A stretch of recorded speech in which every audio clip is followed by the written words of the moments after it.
Love, light, and blessings, and welcome to day 4 of 29 Days of Black Excellence. This is a celebration of Black History Month, which I've done for several years. This year, instead of calling it Melanated Excellence, it's Black Excellence, and it's going to be on a playlist, and I'm going to be posting new videos every single day on my main channel.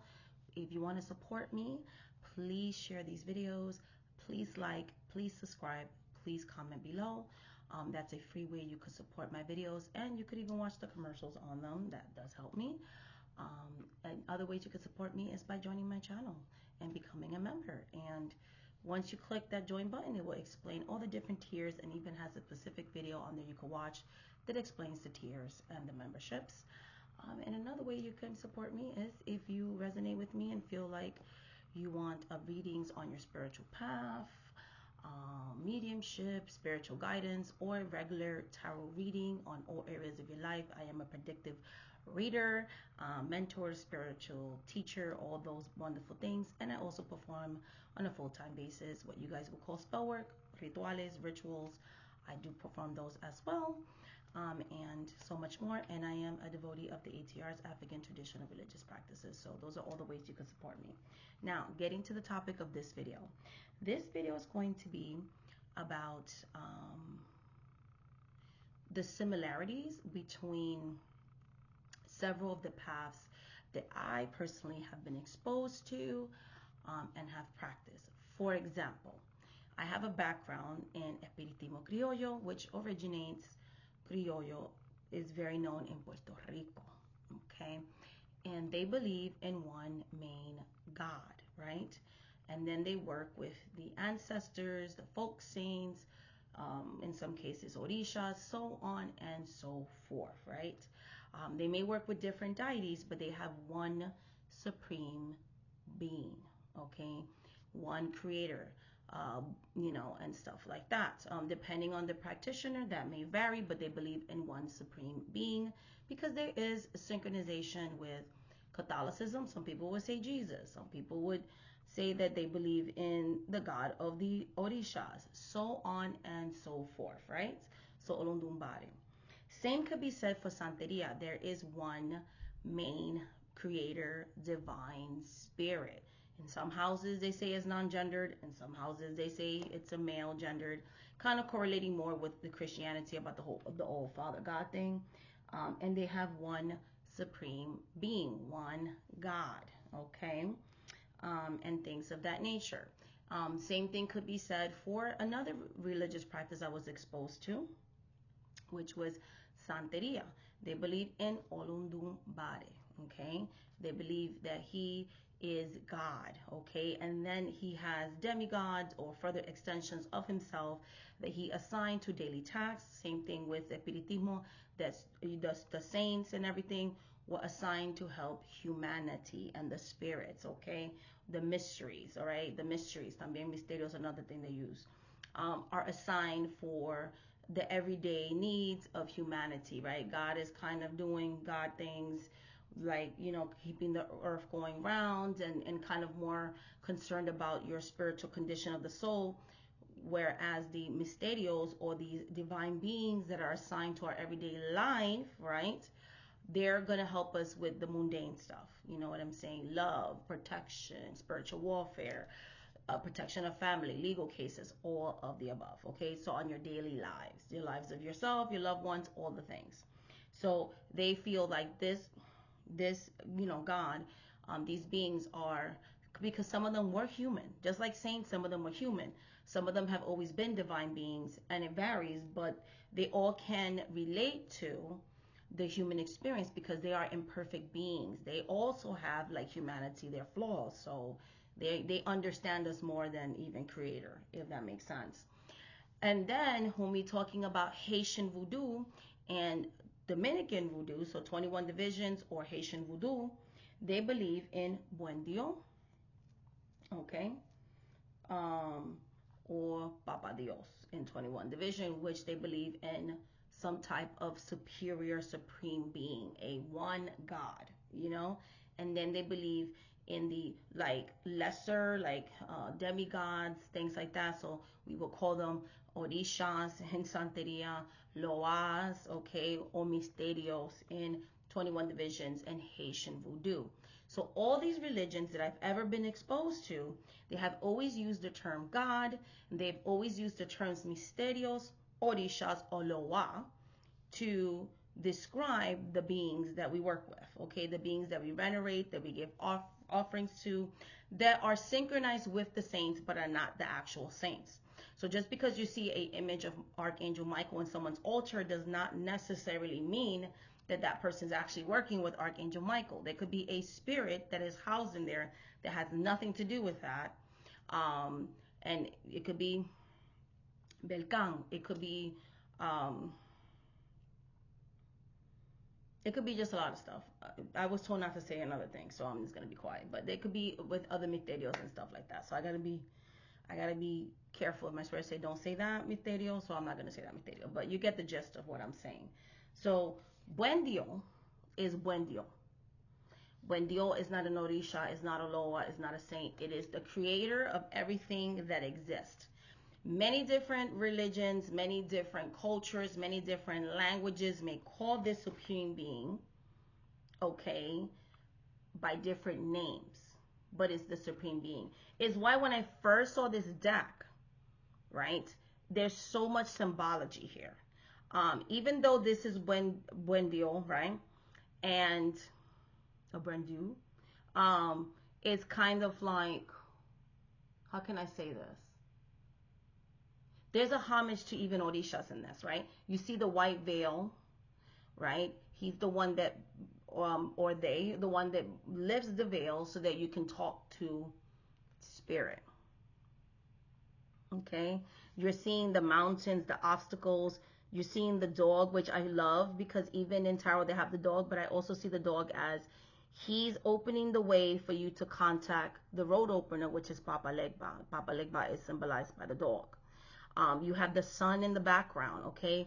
In a lot of these religions, they believe that the sun represented God. So you have in Ifa originally, which is something that they brought over into the New World with Santeria, that they salute the sun in the morning. It's like saying hi to God, okay? God is represented by the sun.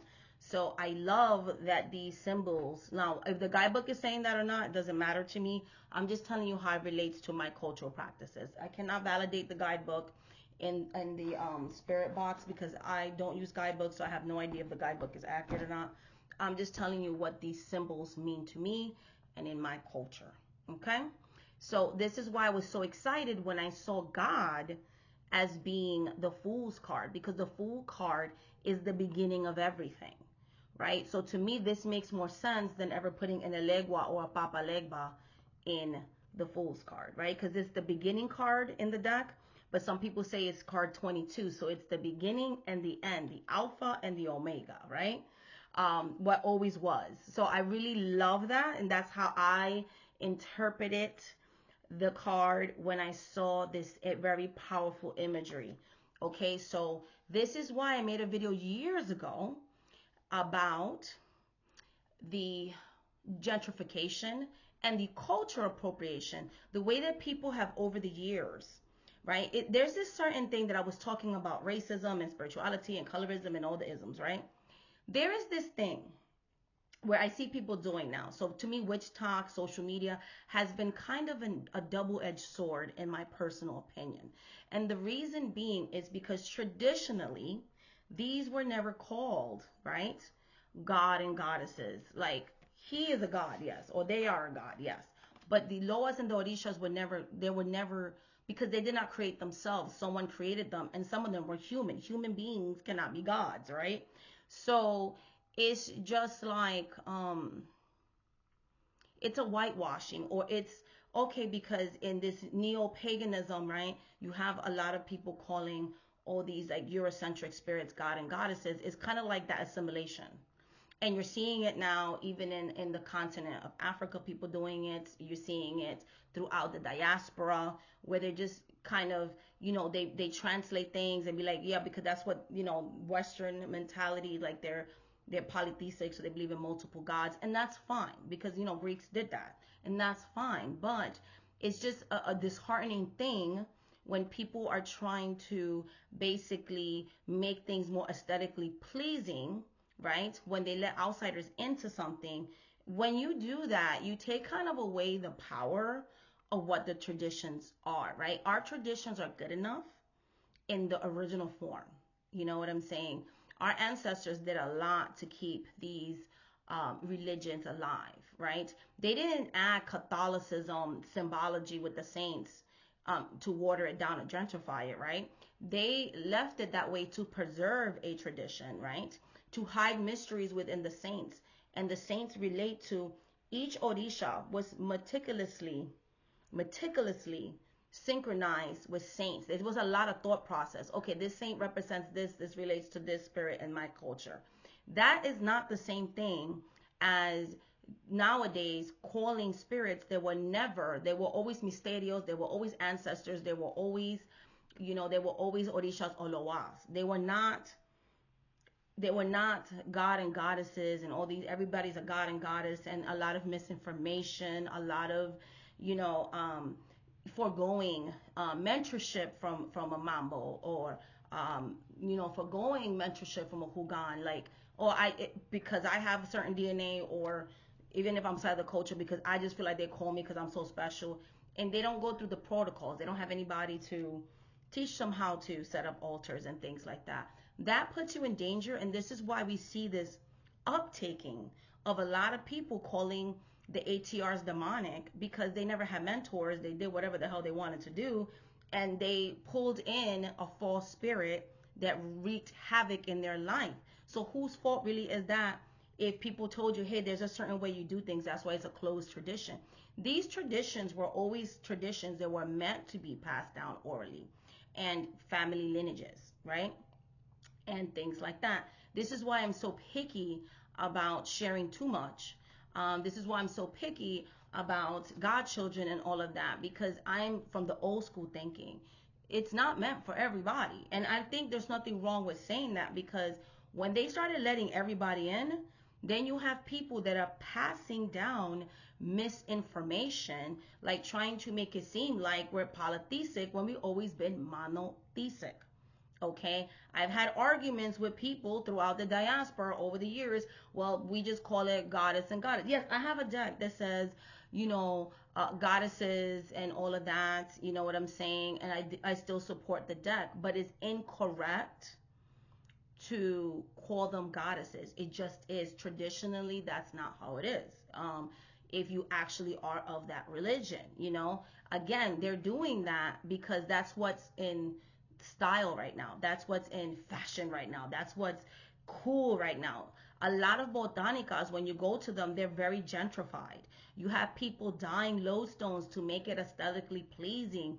You have people dimmy down, or not really talk about the left and right handed side, trying to make everything all beautiful and aesthetically pleasing, and trying to downplay other things like ebos and sacrifices and things that really have to do with the religion, and not wanting to talk about the things that people do that are not good. There's good witches and there's bad witches, and what is wrong with that? So we have to be very careful when you just allow anybody into something, and what's going to happen is they start to take over the platform, and then they start to water things down. This is why you have some spiritual paths that are very, people will say, oh, gatekeeping, but it's not really gatekeeping. They're very, very much wanting to preserve their culture, so they don't. It's very rare, or that they really let outsiders in. A lot of people, and this happens in Haiti all the time, give foreigners false initiations. They'll pay the money and then find out the initiation was fake, because people need the money, but they don't really want to let you in their religion. So again, you have to be careful, okay? And that has been done in Santeria too. There has been some people purposely scam you because they don't really want to let you in the religion, but they'll take your money, which I'm not gonna do that, but people do that, okay? And then you have people that purposefully know they've never been initiated and they run scams, right? And then you have people that they didn't have the best mentor. So unintentionally, they're spreading misinformation. And so social media is great, but social media can also be dangerous. You know what I mean? Um, so even reading the Goddess Oracle, um, I could just tell. The person who created the deck has more of a new age. Like there's a lot of new age synchronization of the religion, so they're not really practicing the original religion. And I've followed their platform. They'll let you know like this is like my own interpretation of things, which is fine. But if you're looking to learn like the closed practices, even a deck as great as this or Oracle decks, which I will always support, I own them, I read with them, you have to find a teacher. There is no way around it. And, saying like, oh, I don't have the accessibility, even that can be used as an excuse, because at the end of the day, if this is something you didn't grow up in, you owe it to your spirits, if you feel like they're giving you a calling, to get some type of mentorship. Mentorship does not necessarily mean initiation. I will be making a video on this topic that has been so controversial, and I've talked about it so many times, about when you should and when you should not initiate. That will be in the series in a future video on the 29 days of melanated excellence. I wanted to keep this one more about gentrification and God. So God in the ATRs that I talked about is never an Orisha, is never a Loa. An Orisha is an Orisha and a Loa is a Loa. Okay? A misterio is a misterio. A mystery is a mystery. Okay? A saint is a saint and a folk saint is a folk saint. We do not need to give them titles from other cultures just to make it better for other people. I feel like part of being empowered and part of relearning your culture is to stop allowing influences from others trying to demonize our spiritual practices to influence our languages. A lot of elders that I've talked to in the Afro-Latino community and things like that are like, yeah, I don't use those terms. And what's funny is the people that actually I could tell genuinely practice these paths are the ones that get less traction on the internet.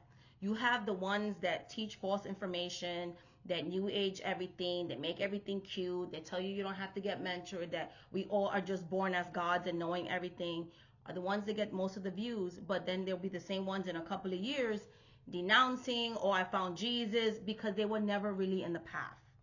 Okay, those that speak the loudest doesn't mean they have the knowledge. You know what I'm saying? So if that means that I'm gonna have a smaller following than other people who are new aging it and trying to make it aesthetically pleasing, then it is what it is. I will never sell my spirits for views, clicks. That's my ethical, where I draw the line in the sand. Like, if you don't like my opinion, sorry, not sorry, but I'm not going to change it to make you comfortable. I'm just not. So very cringy when I watch stuff and people are like gods and goddesses and all of this and all of that. And I've had those arguments with people and they got mad at me and I blocked them because they're not listening. So, and I've gone to my elders and they're like, I'm glad that you use the correct terms and stuff like that. There's nothing wrong with growing up in maybe more Christianity, and then you feel like, these are my ancestors' practices, I would like to learn. I love that. I love that. What I don't like is people that didn't grow up in the culture and then they're like, well, I don't care, and they just do whatever they want, and then they're kind of being like vultures, like they're scamming their own community, giving themselves titles like high priestess and all this stuff, which whatever. They don't really have that title, right? You have to be very careful when you do spiritual work for other people, that you actually understand the religious practices and the spiritual practices that you're selling online, because you can really do harm to yourself and others. It's not a gatekeeping thing. It's not a control thing. It's the truth. So I just wanted to make this video to explain that there's only one main supreme being, the creator of all things. And then you have the other spiritual beings, which we're going to get into at a later date. We're going to talk about things like the differences between Orishas and Loa, and so on and so forth. So get ready to learn lots of things. But that will be day 4, February 4th, 2025. Hopefully you like this video. Thank you so much for watching this video, guys. And until the next video. Bye.